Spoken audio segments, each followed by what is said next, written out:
ইতিহাসের পাতা ঘাটতে গিয়ে নেইমারের ইতিহাস দেখলে আপনি আঁতকে উঠবেন। ফুটবল ইতিহাসে সেরা কামব্যাকের গল্পটি এই মহানায়কের নামেই লেখা আছে। শেষ 5 মিনিটে দুর্ধর্ষ 3 গোলে অবদান রেখে সে বুঝিয়ে দিয়েছিল ফুটবল তার পায়ের জাদু। সেদিন অবাক হয়েছিল মাঠে থাকা হাজার হাজার দর্শক, কোচ, এমনকি সতীর্থ লিওনেল মেসিও। সবাই অবাক হয়ে তাকিয়েছিলেন ব্রাজিলিয়ান এই সুপারস্টারের দিকে। কি হয়েছিল সেদিন? 5 মিনিটে নেইমার কি করেছিল?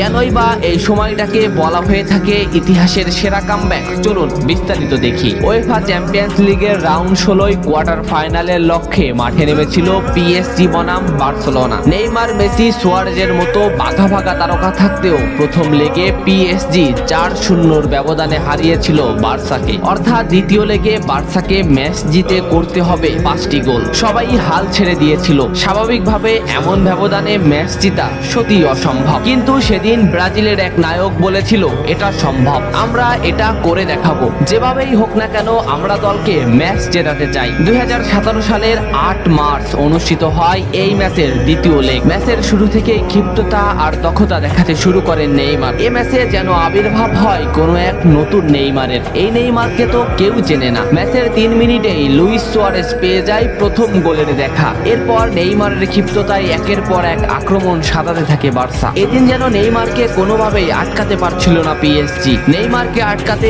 একের পর এক ফাউলই বেছে নিয়েছিল তারা। ম্যাচের 40 মিনিটে লেভিনের আত্মঘাতী গোলে বার্সা পায় দ্বিতীয় গোলের দেখা। ম্যাচের 50 মিনিটে ক্ষিপ্ত থাকা নেইমারকে ডি বক্সের ভিতর ফাউল করে ফেলে দেওয়া হয়। এতে বার্সা পেয়ে যায় পেনাল্টিতে গোল করে দলকে এগিয়ে নেন লিওনেল মেসি। তবে যেমনটা ভাবছিলেন এই ম্যাচের গল্প ফুটবল বিধাতা তেমন ভাবে লেখেননি। 62 মিনিটে বার্সার কফিনে শেষ প্যারাটা পুড়ে দেন এডিনসন কাভানি। এতেই স্তব্ধ হয়ে যায় ক্যাম্প নু।